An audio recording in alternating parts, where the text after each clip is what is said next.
ஆனால் திமுக காலிகள் இந்த அநியாயத்தை செய்கிறார்கள். அவர்களுக்கு விமர்சனங்களை தாங்கிக் கொள்கிற பக்குவம் இல்லை. Right to differ, right to criticise. விமர்சனங்கள் வரத்தான் செய்யும். அந்த விமர்சனத்தை தாங்கிக் கொள்ள பக்குவம் இல்லாமல் இன்றைக்கு காலித்தனத்தில் ஈடுபடுகிறார்கள். இந்த மேடையே பாடையாக மாறினாலும் கொண்டு வந்த செய்தியை கொட்டி விட்டு போனே தவிர கோழையை போல கீழே இறங்க மாட்டேன். பேசிட்டு தான் இறங்கினேன். ஒரு சிறந்த பேச்சாளர் திரு நாஞ்சில் சம்பத் அப்படிங்கிற பேரையே மறக்கடிக்கிற அளவுக்கு இனோவா சம்பத் அப்படின்னு சொல்லி உங்களை அடைமொழி வைத்து கூப்பிடுறாங்க. நேற்று நடைபெற்ற நிகழ்ச்சியில் கூட இனோவா சம்பத் அப்படின்னு சொன்னதுனால எனக்கு ரொம்ப மனசு வேதனை ஆயிடுச்சு. ஒரு இனோவாவுக்கு ஆசைப்படக்கூடியவரா திரு சம்பத் அவர்கள்? அதான் எதிர்க்கட்சி தலைவர் திரு உதயநிதி ஸ்டாலின் அவர்கள் தான் சொல்கிறாரு, நீங்கள் அப்படி ஒரு கோப்பம் கையில் இருந்துச்சுன்னா உடனே சரி பார்த்து நடவடிக்கை எடுக்க வேண்டியது. என்ன ஜோசியமாக பார்த்துட்டு இருக்கீங்க, எப்போ திறக்கிறது, நல்ல நேரம் பார்த்து இல்லை, எப்போ திறக்கணும்னு அவர் தலைவர் முடிவெடுப்பார். நீ சொல்கிற நேரத்தில் திறக்க முடியுமா? அதில் ஒரு பொலிட்டிக்கல் அரசியல் கணக்கு இருக்கும் தலைவர். உங்களை வீழ்த்த வேண்டிய நேரத்தில் அதை திறப்பார். இல்லை பயப்படுறீங்களோ? அப்படி திறக்கும் பொழுது அறிவாலயத்தை பூட்ட வேண்டியது வரும். அதை திறந்தால் அறிவாலயத்தை பூட்ட வேண்டியது வரும். அது யார்? எடப்பாடி மின்னல் விழுங்குவானா மின்சாரத்துக்கு சொல்கிறான்.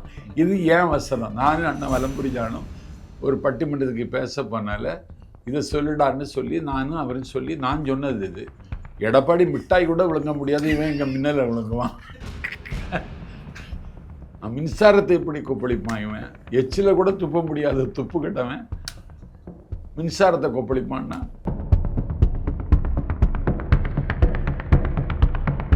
ஒரு பகை பாராட்டுகிற உணர்வு எங்கள் தலைவருக்கு எப்போது இருந்ததில்லை.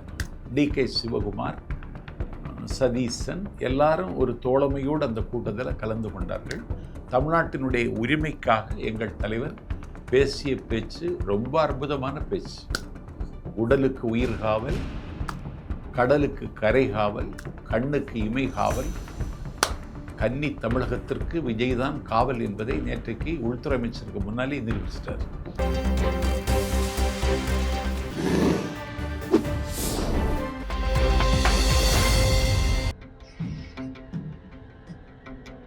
தமிழ் அலை நேயர்களுக்கு வணக்கம்.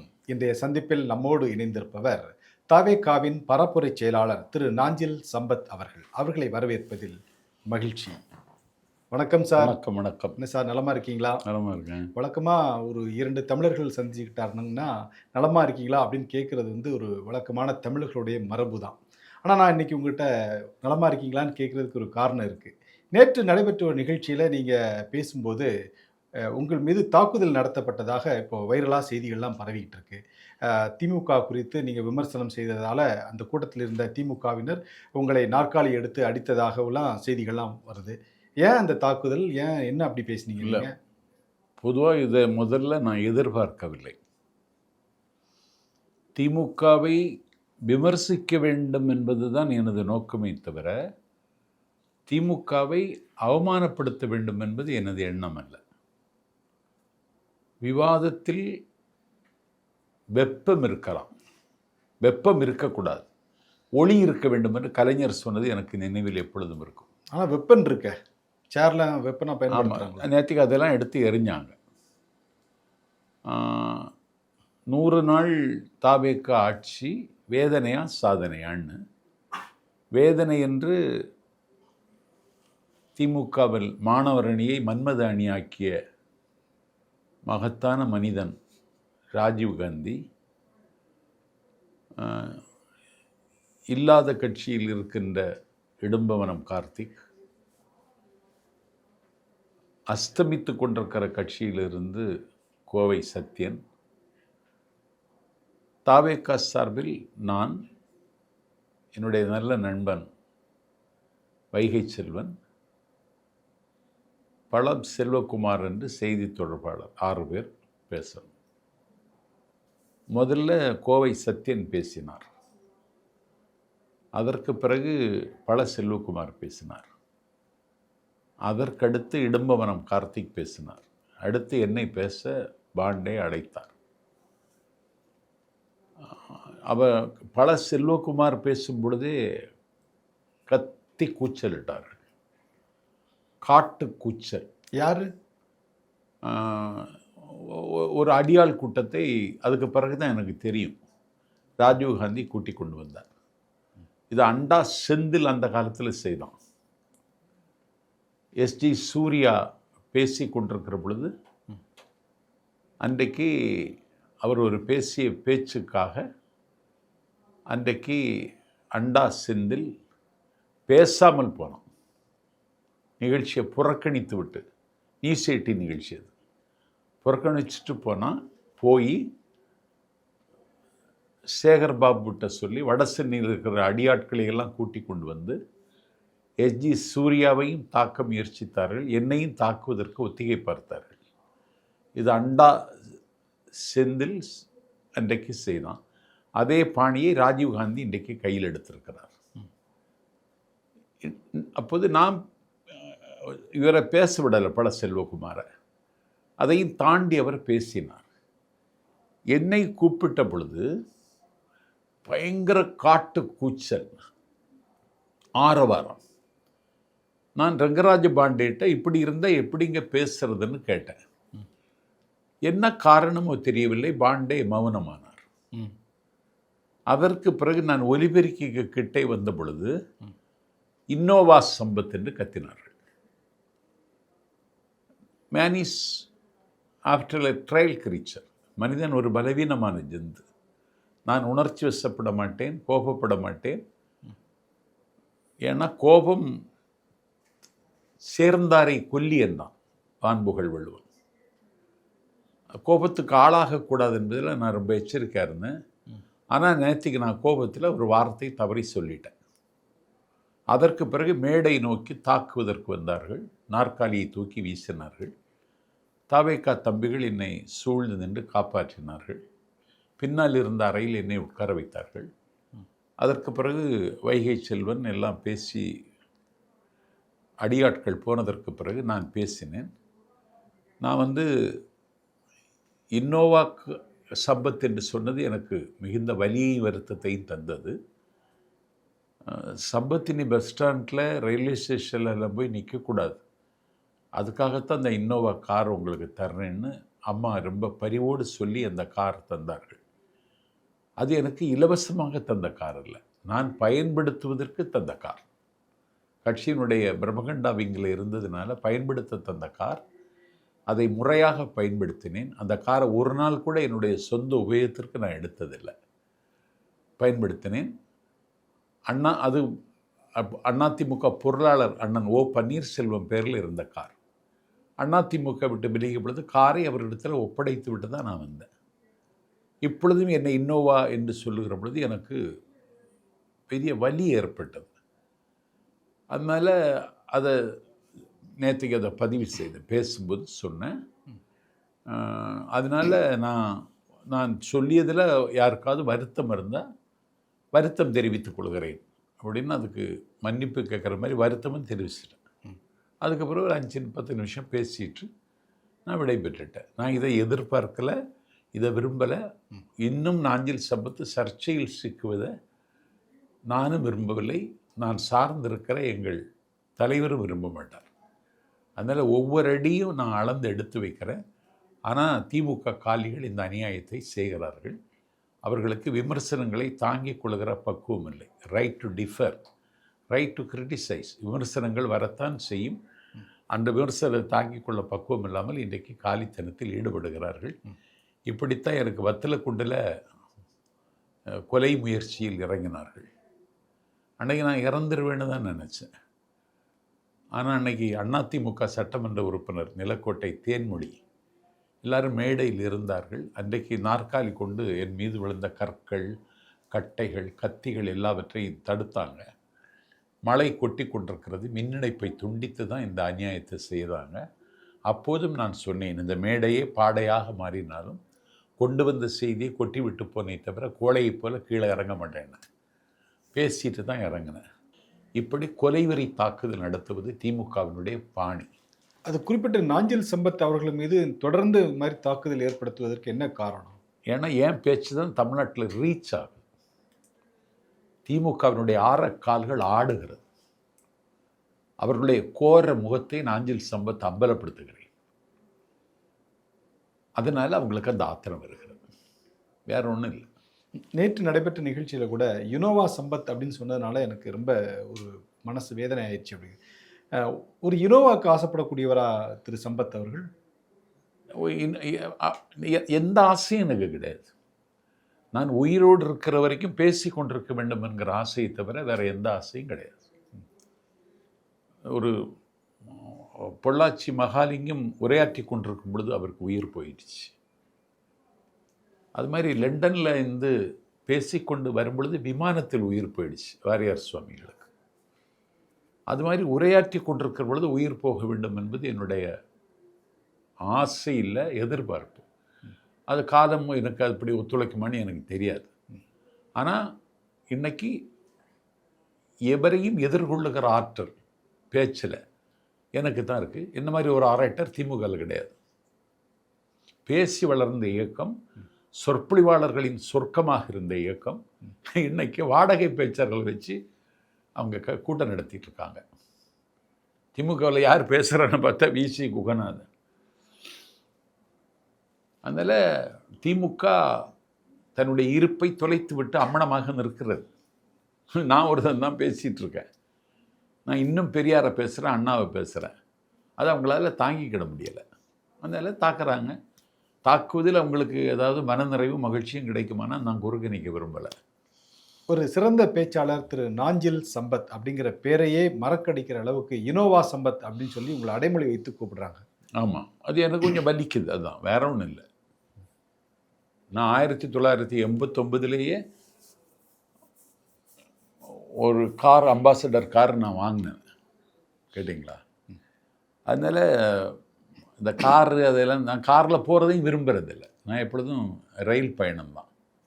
அப்படி கொச்சப்படுத்துகிறாங்க. இல்லை, எங்களுடைய அலுவலகத்துக்கு நீங்கள் வந்து பேட்டிக்கு வரும்போது கூட நீங்கள் ஒரு வாடகை காரில் தான் வாடகை காரில் தான் வரேன். வாடகை காரில் தான் வரேன். அதுதான் வசதியும் கூட. அதுக்கு ஒரு டிரைவர் வச்சுருக்கணும். அவன்கிட்ட சாப்பிட்டியான்னு கேட்கணும், தூங்குனியான்னு கேட்கணும், குளிச்சியான்னு கேட்கணும். இதுக்கெல்லாம் எனக்கு நேரம் இல்லை. நான் குளிக்கிறதே கஷ்டம். அதுக்கு எனக்கு இன்னொரு குளிக்க வைக்கிது. அதுக்கெல்லாம் என்னால் முடியாது. இப்போது நீங்கள் தாவேகா கட்சி சார்பில் இப்போது ஒரு பரப்புரை செயலாளர் இருக்கீங்க. சட்டமன்றத்தில் கடந்த சில தினங்களுக்கு முன்பு முதலமைச்சர் 110 விதியின் கீழே ஒன்று அறிவித்தார். சட்டமன்ற உறுப்பினர்கள் அனைவருக்கும் கார் வழங்கப்படும்னு. நீங்கள் சட்டமன்ற உறுப்பினராக இருந்தனா உங்களுக்கு ஒரு கார் கிடைச்சிருந்திருக்கும், இலவசமாக ஒரு உதவியாளர் கிடைச்சிருந்திருப்பாரு. இது எப்படி இந்த இலவச, அதாவது சட்டமன்ற உறுப்பினர் அனைவருக்கும் கார் அப்படிங்கிற திட்டத்தை எப்படி பார்க்குறீங்க? நிறைய விமர்சனத்திற்கு உட்பட்டு இல்லை, விமர்சனத்துக்கு ஆளாகி இருக்கிறது. இன்றைக்கி திமுக அதை நிராகரித்திருக்கிறது. அது மாதிரி இல்லாதவர்களுக்கு கார் கொடுக்க வேண்டும் என்று சொல்லுகிற கருத்து வரவேற்க தகுந்தது. இல்லை, இல்லாதவர்னு எப்படி ஐடென்டிஃபை பண்ணுவீங்க?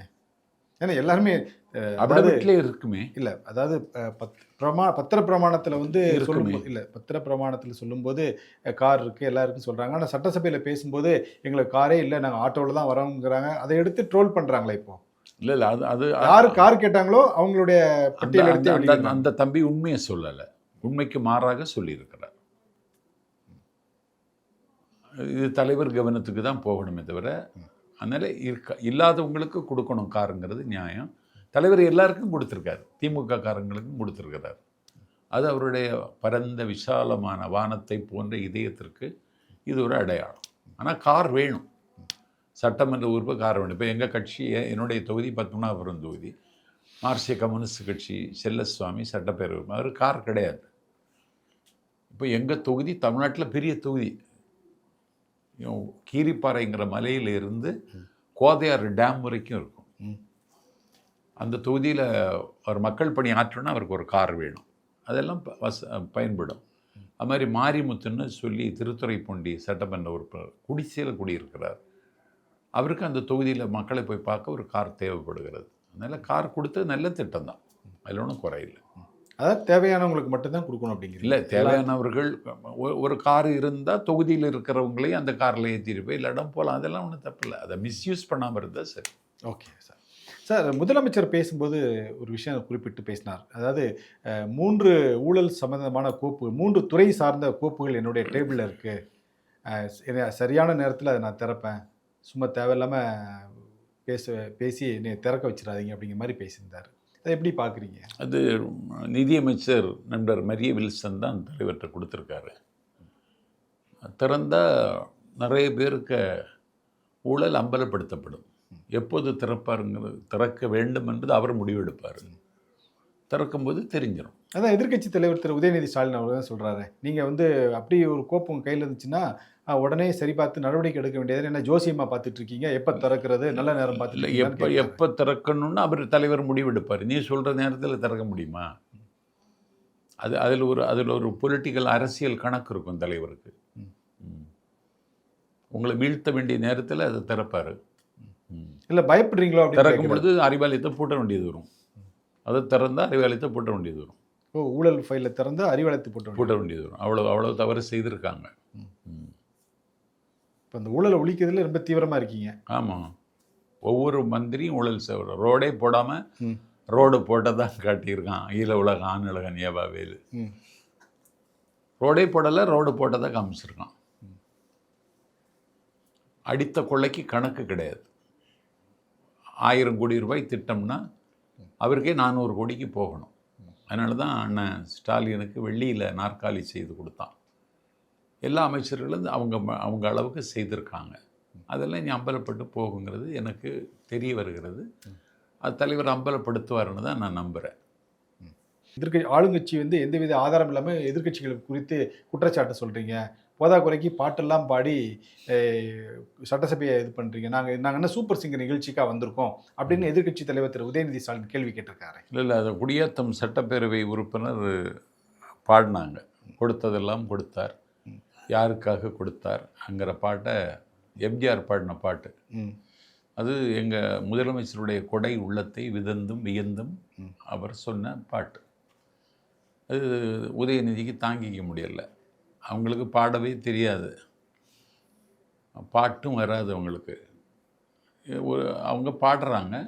சட்டப்பேரவை தலைவர்கிட்ட கேட்டாங்க, சொல்லுகிற செய்தி சம்பந்தமாக அதை அழகாக்கவும் அலங்கரிக்கவும் ஒரு பாட்டு பாடினால் தப்பில்லை அப்படின்னு பேரவைத் தலைவர் அவர்களும் அதற்கு நியாயம் கற்பிக்கிறார்.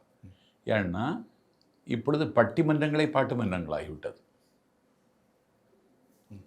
பட்டிமன்றத்திலேயே அதை அலங்கரிக்க பாட்டை எடுத்து பாடிடுறாங்க. அதனால் பாட்டு இருக்கணும். இயலும் இசையும் கூத்தும் சேர்ந்தது தான் தமிழ். உதயநிதிக்கும் தமிழுக்கும் சம்பந்தம் இல்லை. அதனால் அதை பாட்டை தவிர்க்க முடியாது. அதெல்லாம் பாடுகிறாங்க. அது உதயநிதிக்கு கேட்க முடியலைன்னா வெளியேறலாம். இப்படி நீ சொன்னால் இன்னும் அதிகம் பாடுவோம். அதனால் இதை சூப்பர் சிங்குன்னு எல்லாம் கொச்சப்படுத்தப்படும். சூப்பர் சிங்கில் கலந்துக்கிறதுன்னு விளையாட்டா ஒன்றால் முடியுமா? அதில் விளையாடுகிற பிள்ளைகளுக்கு டேலண்ட்டை நிற்பார். எவ்வளவு திறமையான பிள்ளைகளெல்லாம் இன்றைக்கி தயாராகி வர்றாங்க. எக்ஸ்ட்ரா கரிக்குலம்பாங்க. இல்லை, அதை அவர் என்ன கேட்குறேன்னா, அதுக்காக நீங்கள் வந்து சட்டப்பேரவையை வந்து சூப்பர் சிங்கர் பாடுற இடமா ஆக்கிடலாமா அப்படின்னு தான் கேட்குறாரு. சரி, நீ எதிர்க்கட்சி பேருக்குன்னு ஒரு மரபு இருக்கு இல்லையா? நீங்கள் அதை விட்டுட்டு பாட்டு பாடவும், இதுக்கு முன்னாடி திமுக ஆட்சியிலலாம் இந்த மாதிரி பாட்டு பாடினது இல்லையா? அவங்களுக்கு பாட தெரியாதுல்ல. அவங்களுக்கு பாடவே தெரியாதுங்க. அடுத்தவனுக்கு பாட்டை ஒலிக்கிறது தான் தெரியுமே தவிர அவங்களுக்கு பாடலாம் வராது. நல்லா பாடுவாங்களே அவங்களாம். யார் பாடுவா? எல்லாருமே பாடுவாங்க நல்லா. ஒருத்தரும் பாட மாட்டாங்க. அவங்களுக்கு பாடாலும் தெரியும். அது ஒரு பாட்டு பாடினது குற்றமா ஐயா? உனக்கு கேள்வி கேட்கவே தெரியலை. எங்கள் ஆதவ அர்ஜுனா தேர்தல் மேலாண்மை பொதுச் செயலாளர், பொதுப்பணித்துறை அமைச்சர், உச்ச நீதிமன்றத்தில் காவிரி மன்ற தீர்ப்புக்கு, இறுதி தீர்ப்புக்கு எதிராக சீராய்வு மனு போடுறீங்க. ஒரு மனு போடப்படுகிறது, தள்ளுபடி செய்கிறது உச்சநீதிமன்றம். 2வது ஒரு மனு போடுறீங்க, தள்ளுபடி செய்கிறது உச்சநீதிமன்றம். 3வது மனு போடுகிறீங்க, தள்ளுபடி செய்கிறது உச்சநீதிமன்றம். இந்த தள்ளுபடி ஏன் 3 தடவை தள்ளுபடி ஏன் செய்தாங்க? எதிர்க்கட்சி தலைவர் சொல்ல முடியுமான்னு கேட்கிறார். யார்? ஆதவ அர்ஜுனா. எதிர்க்கட்சி தலைவர் உதயநிதி ஸ்டாலின் எழுந்திருக்கவே இல்லை. முதன்மை செயலாளர் அண்ணன் கே நேரு தான் எழுந்து பதில் சொன்னார். அப்போ ஒரு கேள்விக்கே பதில் சொல்ல தெரியாத மணி. இல்லை, அது அந்த துறையை கவனித்து கொண்டு வர தானே பதில் சொல்லணும். அது சம்பந்தமா யாரு? அந்த இலாக்காவை பார்த்தவங்க, விஷயம் தெரிஞ்சவங்க தானே சொல்லணும். இல்லை, பொதுப்பணித்துறை அமைச்சராக கே நேருவா இருந்தார் இல்லையே. பொதுப்பணித்துறை அமைச்சராக இருந்தவர் நிரந்தர ஓய்வில் இருக்கிறாரு, அண்ணன் துரைமுருகன். அதனால் அவங்களுக்கு கேள்வி கேட்கவே தெரியாதுங்க. பொதுப்பணித்துறை அமைச்சராக இருந்தவர் திரு ஏவா வேலு. அதுக்கு முன்னாடி நடந்தது இது. ம். யார் பொதுப்பணி அமைச்சர்னே தெரியாது உதயநிதி ஸ்டாலினுக்கு. அதனால தான் அவருடைய அமைதியாக உட்காந்துருக்காரு. அண்ணன் கே நேரு எழுத அதான் நான் சொன்னேன், கே நேரு எதிர்கட்சி தலைவராக்கி இருக்கணும். 1986 புள்ளம்பாடி யூனியன் சேர்மன், 1989 லால்குடி தொகுதி சட்டப்பேரவை உறுப்பினர், 89 மினிஸ்டர், போக்குவரத்து துறை அமைச்சர். இன்னைக்கு ஓடிக்கொண்டிருக்கிற மெட்ரோவுக்கு அகரம் எழுதியவர் கே நேரு. அவர் ஆக்கியிருக்கணும்னு சொன்னான். இல்லைன்னா அண்ணா ஐ பெரியசாமி ஆக்கியிருக்கணும். அவர் 1986 ஆத்தூர் ஒன்றிய பெருந்தலைவர், யூனியன் சேர்மன், 89 சட்டப்பேரவை உறுப்பினர், 2.25 லட்சம் ஓட்டு வித்தியாசத்தில் ஒரு தொகுதியில் வெற்றி பெற்ற வெற்றி திருமகன். அவர் ஆக்கியிருக்கணும்னு சொன்னான். இதை திமுகவில் யாரை எதிர்கட்சி தலைவராக்குறது, யாரை துணைத் தலைவராக்குறதுங்க வந்து அவங்க கட்சியோட முடிவு இல்லை, திரு சம்பத் அவர்களோட முடிவாக இருக்க முடியாது இல்லையா? நீங்கள் கட்சியோட முடிவு இல்லை, அது நாங்கள் எப்போ பேசணும் அப்படிங்கிறத வந்து நாங்கள் முடிவு பண்ணணும் அப்படின்னு சொல்கிறீங்க. அதே மாதிரி அவங்க யாரை தேர்ந்தெடுக்க அவங்களுடைய முடிவு தான். கட்சியில் உள்ளவங்க தான் இந்த கருத்தை சொல்கிறாங்க. அதே கட்சியில் உள்ளவங்க தான் சொல்கிறாங்க நீங்கள் பேசுங்க முதலமைச்சர் அப்படின்னு சொல்கிறாங்க. நீங்கள் பேச மாட்டேங்கிறீங்க, எப்போ பேசணும் எங்களுக்கு தெரியும் அப்படிங்கிறீங்க. ஆமாம், எப்போ பேசணும்னு தெரியும். அது மாதிரி யாரை முன்னிப்பா ஒரு நாள் பேசுனதுக்கே நீங்கள் ஒரு மாதம் தூங்கலை. இனி தலைவர் பேசினா பட்ஜெட்டு கூட்டத்தொடர் முடியும் பொழுது அவர் நன்றி தெரிவித்து பேசத்தான் போகிறாரு. அப்போ கேளுங்க, நீங்கள் கேட்கத்தான் போகிறாங்க. கேளுங்க. நீங்கள் இப்போ தான் யாரும் வெளியில் சட்டமன்றத்திலே இருப்பீங்களான்னு சந்தேகமாக இருக்குது எனக்கு. சரி சார், இந்த தென் மாநில முதலமைச்சர்கள் மாநாடு நடந்துச்சு, நீங்கள் பார்த்துருப்பீங்க. முதலமைச்சர் திரு விஜய் அவர்கள் கூட திரு அமித்ஷா அவர்களை சந்தித்து மலர் கொத்து கொடுத்தார். அது கூட என்ன கொடுத்தாருன்னு சொல்லி ஒரே கேள்வியாக இருக்குது. அது ஒரு பக்கம் இருந்தாலும் கர்நாடக முதலமைச்சர் திரு சிவகுமார் அவர்கள் பேசும்போது ஒரு விஷயத்தை சொல்கிறாரு, தமிழர்களுடைய நலனுக்காகத்தான் நாங்கள் வந்து மேகதாதுல அணை கட்ட போகிறோம் அப்படிங்கிறார். அதே மாதிரி கேரளாவுடைய முதலமைச்சர் திரு சதீஷன் அவர்கள் குறிப்பிடும்போது கூட முல்லை பெரியார் அணை பக்கத்தில் வந்து நீங்கள் தமிழ்நாட்டிலே ஒரு அணையை கட்டிக்கோங்க, உங்களுக்கு தேவையான செலவுக்கெல்லாம் நாங்களே காசு கொடுத்துறோம், அந்த நிதி எல்லாமே நாங்களே ஒதுக்கிடுறோம் அப்படின்னு. தமிழ்நாடு மேலே இவ்வளோ அக்கறையாக பேசுகிறாங்களே பக்கத்து மாநில முதலமைச்சர்கள்லாம். இதில் ஒன்று, தென்மண்டல முதலமைச்சர்களுடைய அந்த குழுவுக்கு தலைவர் யாருன்னா இந்தியாவுடைய உள்துறை அமைச்சர் அமித்ஷா, துணைத் தலைவர் யாருன்னா தமிழ்நாட்டின் முதலமைச்சர் விஜய். தமிழ்நாட்டு முதலமைச்சர்களில் இந்த உயரத்தை எட்டுனது விஜய் மட்டும்தான். யாரும் இந்த உயரத்துக்கு வந்ததில்லை. 2022க்கு பிறகு இதுவரை தென்மண்டல முதலமைச்சர்கள் மாநாடு நடந்ததில்லை. அதனால் உலகத்தின் கவனத்தை கவர்ந்திருக்கின்ற மாமல்லபுரத்தில் இந்த மாநாடு, அதில் எங்கள் தலைவர் கலந்து கொண்டார். ஒரு பகை பாராட்டுகிற உணர்வு எங்கள் தலைவருக்கு எப்போது இருந்ததில்லை. டிகே சிவகுமார், சதீசன் எல்லாரும் ஒரு தோழமையோடு அந்த கூட்டத்தில் கலந்து கொண்டார்கள். தமிழ்நாட்டினுடைய உரிமைக்காக எங்கள் தலைவர் பேசிய பேச்சு ரொம்ப அற்புதமான பேச்சு. உடலுக்கு உயிர் காவல், கடலுக்கு கரை காவல், கண்ணுக்கு இமை காவல், கன்னி தமிழகத்திற்கு விஜய் தான் காவல் என்பதை நேற்றைக்கு உள்துறை அமைச்சருக்கு முன்னாலே நிரூபிச்சிட்டார். நீங்கள் கன்னி தமிழகத்திற்கு வந்து திரு விஜய் அவர்கள் தான் காவல்னு சொல்கிறீங்க. ஆனால் சட்டப்பேரவையிலிருந்து திரு ஆதவ் அர்ஜுனா அவர்கள் போட்ட ஒரு பேச்சு இன்றைக்கி தாவேக்காவினர் மத்தியிலும் சரி மற்றவர்கள் மத்தியிலும் சொல்லி அதிகமாக பேசப்படுது. பிரதமர் வேட்பாளராக திரு விஜய் அவர்கள் வரக்கூடிய வாய்ப்பு இருக்குது, பிரதமர் ஆகக்கூடிய வாய்ப்பு கூட திரு விஜய் அவர்களுக்கு இருக்குது அப்படின்லாம் பேசுகிறாங்களே. இல்லை, தமிழ்நாட்டிலிருந்து இதுவரைக்கும் ஒரு பிரதம அமைச்சர் வரல. ஆந்திராவிலேருந்து வந்துட்டாங்க. தமிழ்நாட்டிலேருந்து இது வரைக்கும் வரல. கர்நாடகத்திலேருந்து வந்துட்டாங்க, ஹெச்டி தேவகவுடா. ஆந்திராவிலிருந்து நரசிம்மராவ். தமிழ்நாட்டிலேருந்து இது வரைக்கும் வரல. அப்படி ஒன்று வந்தால் அந்த வாய்ப்பு எங்கள் தாவேகா தலைவரை நோக்கித்தான் வரும். ஏன்னா தேசிய அளவில் ஃபேம் இருக்குல்ல, புகழ்பெற்ற தலைவர் இன்னைக்கு விஜய் தான். அவருக்கு டெல்லியில் சிபிஐ விசாரணைக்கு போகிற பொழுதே கூட்டம், கேரளாவில் கட்டுக்கடங்காத கூட்டம். 10 தொகுதி கேட்கலாம் கேரளாவில், கர்நாடகத்தில் 10 தொகுதி கேட்கலாம், ஆந்திராவில் 10 தொகுதி கேட்கலாம், தெலுங்கானாவில் 10 தொகுதி கேட்கலாம். அந்த அளவுக்கு அவருக்கு செல்வாக்கு இருக்குது.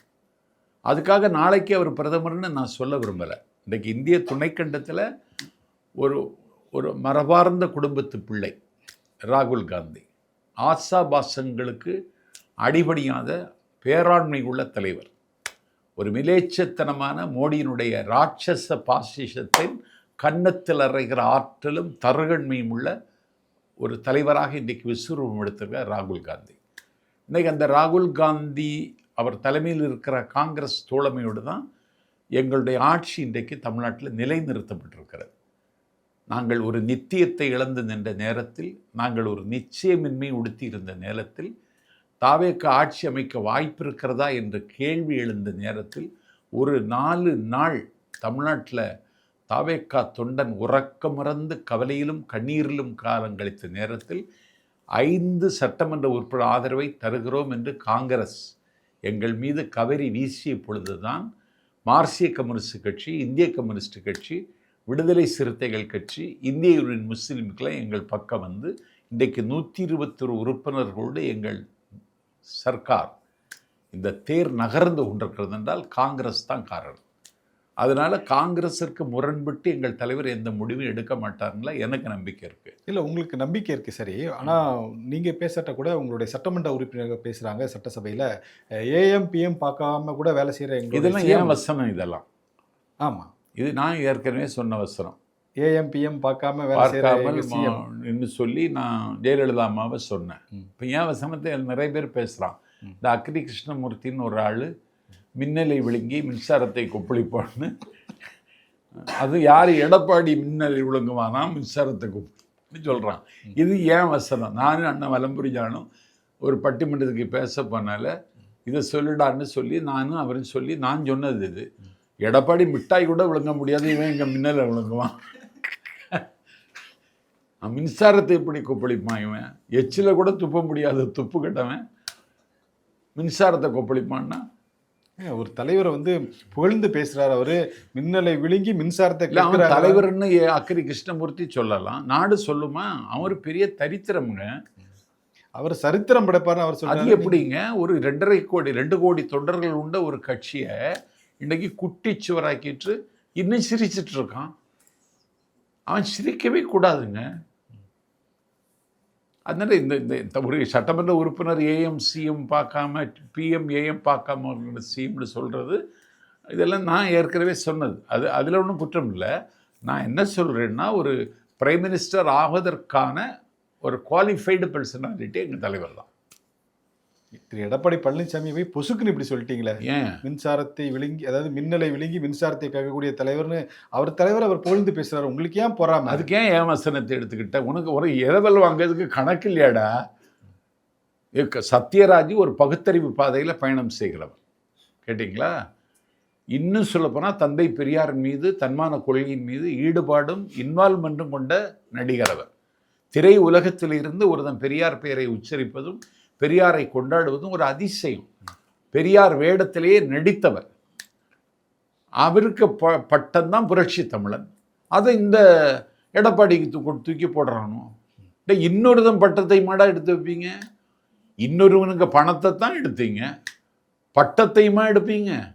பட்டம் வைக்கல என்ன பெரிய இல்லை அது என்னங்க? இன்னும் ஒரு ஆளுக்கு பட்டம் அதை எடுக்கலாமா? கலைஞர்னா கருணாநிதி தான். எத்தனையோ பேராசிரியர்கள் இருந்தாலும் பேராசிரியர்னா அன்பழகன் தான், நாவலர்னா நெடுஞ்செழியன் தான். அதில் நீ என்ன தமிழ்நாட்டுக்கு நீ யாரு? நீ நாஞ்சில்னாலே சம்பத்து தான். ஆமாம், இப்போ சம்பத்து தான்.